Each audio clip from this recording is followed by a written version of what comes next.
Ngayon, sa across Philippines, babiyahe tayo papuntang Balete Falls. Samahan nyo akong explore ang falls na ito sa Amadeo, Cavite.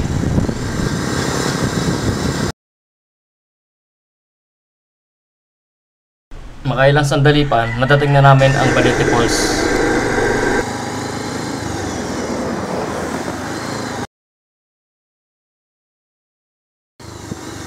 Kung mapapansin nyo sa paligid namin, makikita nyo na para kami pumapasok sa loob ng gubat.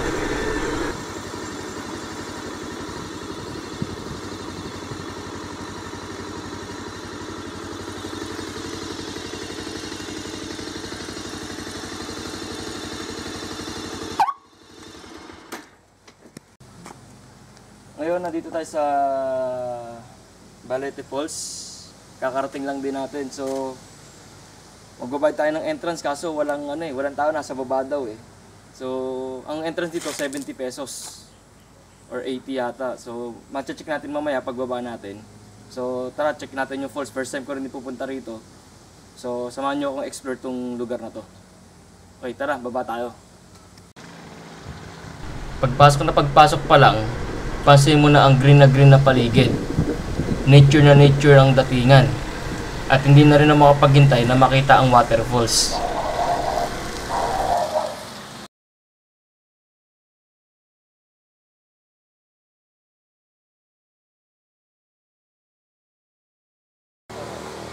Tanong ko lang kasi diba Cavite ko, saan gagaling yung tubig?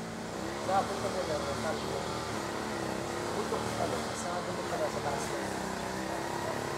Parang abukaan, bukal siya, parang wala nang bundok na rin. Pero may hilig rin siyang maliit, pero yung pinaka-talag. Kapag talaga kaya marami so dito yung daanan ng, sige tara, punta natin.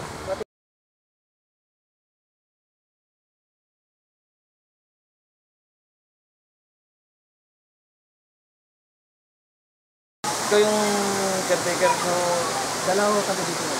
Kasi nahanap ko sa taas eh, yung caretaker, ikaw pala. Ano pangalan mo kuya? Good. Ryan. Ayun, sige, explore namin muna itong falls nyo. Habang pababa kami, rinig mo na ang mga pagaspas ng tubig.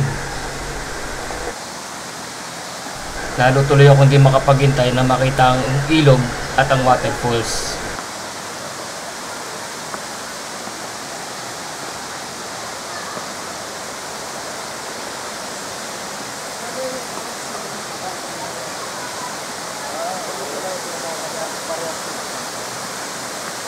Bukal talaga dito, no? Okay. Ako sa kumagpapal. Pero hindi naman siya malalim. Malalim yun. Dito yung malalim. Diyan naman, hawak kasi meron akong tubig. So dito ang paliguan. Walang mababaw kasi takot ako sa malalim eh. Iyon mo, kasi kita nyo naman yung mababaw. Ay, sa mababaw kasi takot ako sa malalim. Tapos pwede mo na kayo maligo sa kultura ng bago na. Agad lang doon, agad. Okay. Ito yung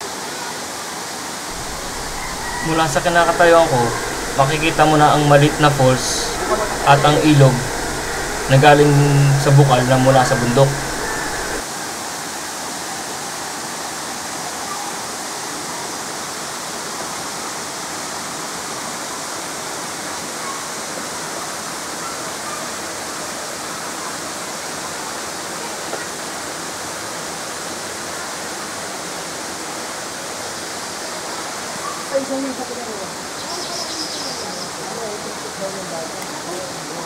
Kaya nandito na tayo sa vicinity ng Balete Falls. So, kikita nyo naman yung paligid. So, medyo maganda naman siya. So, malapit lang din dito, no? So, kita natin yung cottage.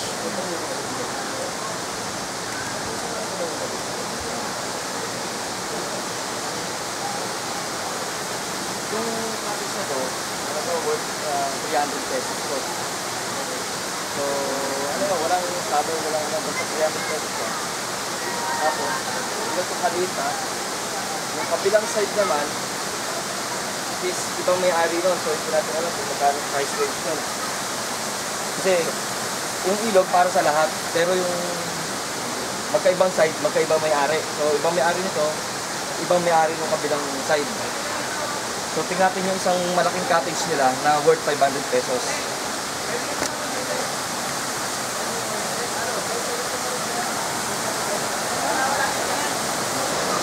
Ito yung, ito yung cottage na worth 500 pesos. So, mas malaki siya kaysa dun sa isa. 300 pesos. So, ito maganda. Kaya paano, malapit na sa St. Paul's. Mas maganda vicinity. So, pasyal kayo dito para nakita nyo rin. Si kuya yung, kuya yung caretaker dito. Kuya, ano ang pangalan mo kuya? John. John? John. John. So, pag pupunta kayo dito, siya yung caretaker, hanapin nyo lang siya. So, baka mahala nyo, makakuha kayo discount, diba? So, maganda yung place. May check natin yung water kung malamig. Galing sa bukal daw yan eh. So, papalit lang ako ng damit tapos magsiswimming tayo. Okay? Kung makikita mo yung pool na to, bawal daw maligo dito. Tapos, pati dito kasi medyo madulas daw dito eh. So, bawal. Pero doon sa sports court, yun, pwede yun. Kaya kung mapapansin nyo, nature na nature ang dating dito kasi may mga tutubin, may paru-paro. So, kaya titikman natin yung tubig, hindi malamig. Hindi naman titikman na detail nila, pero sising tayo sa kung malamig yung tubig.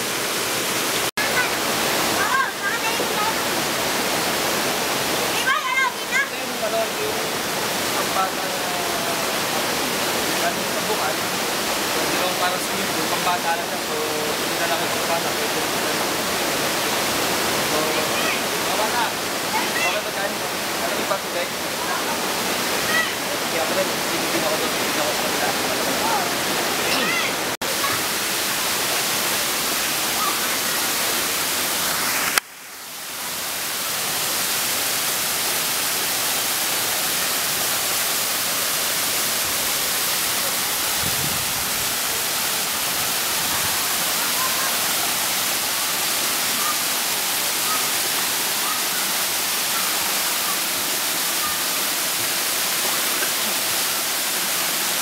Tignan natin kung malamig yung tubig. Tayo.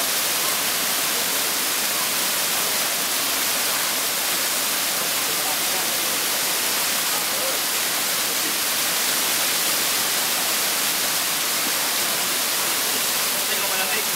Okay. 1, 2, 3.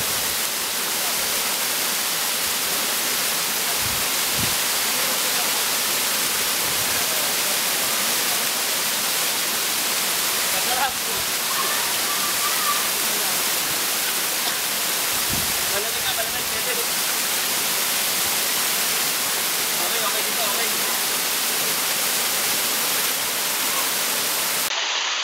Sarap! Ito yung literal. Titikman natin yung tubig kung may lasa siya o kung talagang bukal. Bukal o kanal o... Tignan natin kung masarap.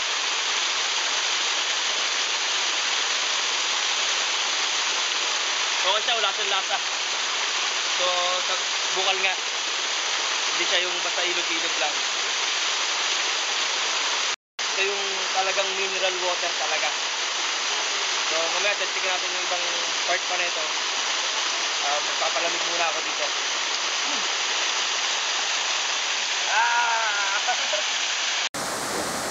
So, after natin magbubad ng sanandalian, punta naman natin CR nila. So, check natin kung okay din. So, tara!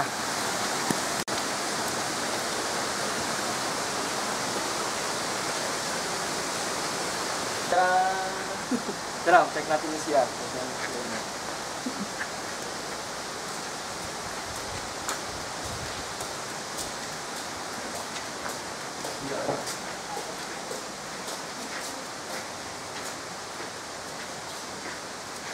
Baba daw tayo, baba.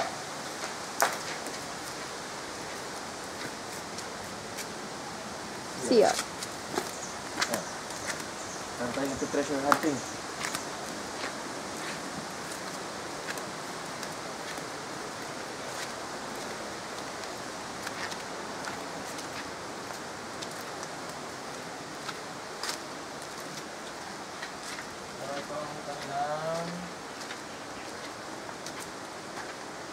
kanilang comfort room. So, pwede ka mag-use dito. Tatlong kwarto, parang siya condominium. 1, 2, 3. So, ito yung sa boys. Checkin natin yung sa boys. Okay.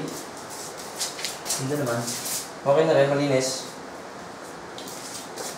Tapos, yung sa girls.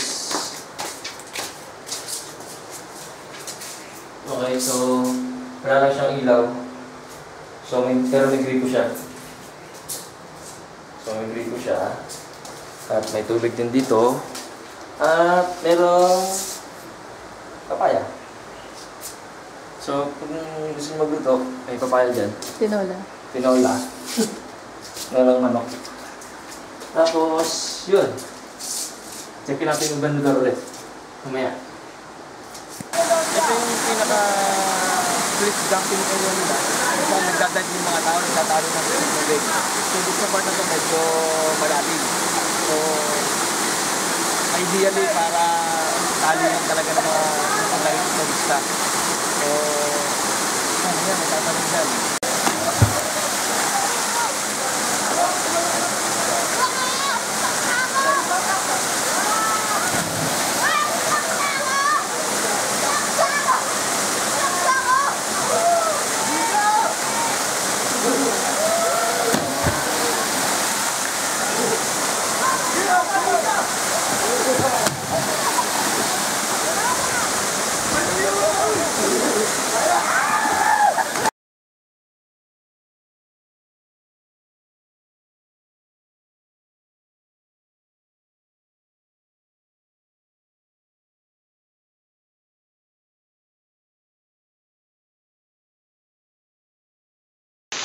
So dito, pagkatapos na magbabad, tapos na mag-swimming, tapos na magtatanong doon.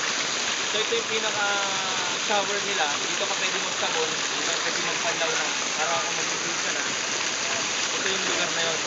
So, basta naman yung shower. Abort.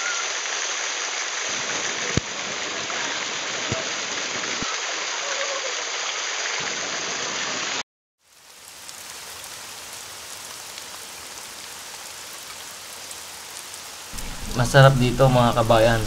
Kaya kung may time kayo, pasyalan nyo rin. Malapit na, mura pa.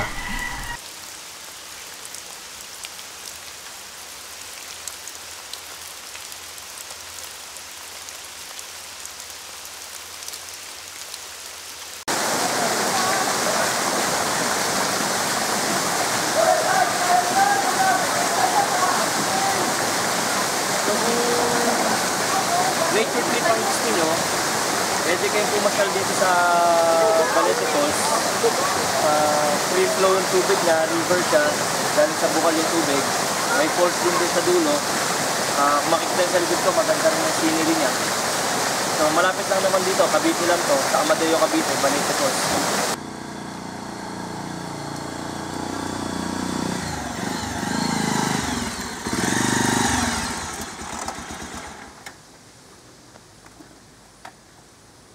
Ngayon, natapos na naman tayo sa isang exploration natin sa isang lugar, sa Balete Falls.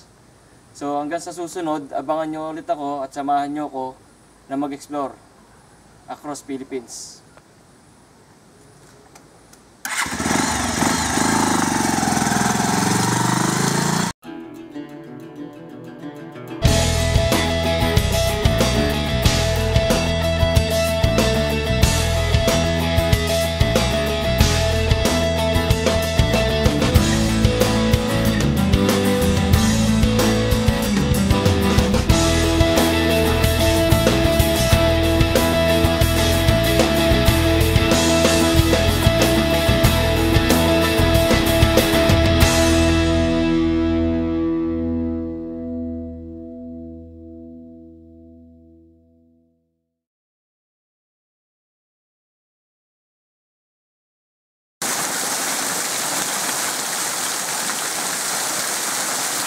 Pwede ka magpamassage. Pwede massage nga dito. Okay, masarap sa likod.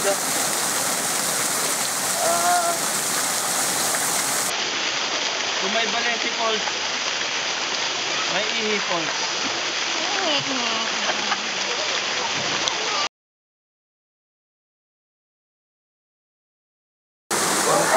Ano na ng mga tao dito. So, ano, subukan natin. At yung trip nila yun, hindi ko trip. Yan tayo sa ibang lugar.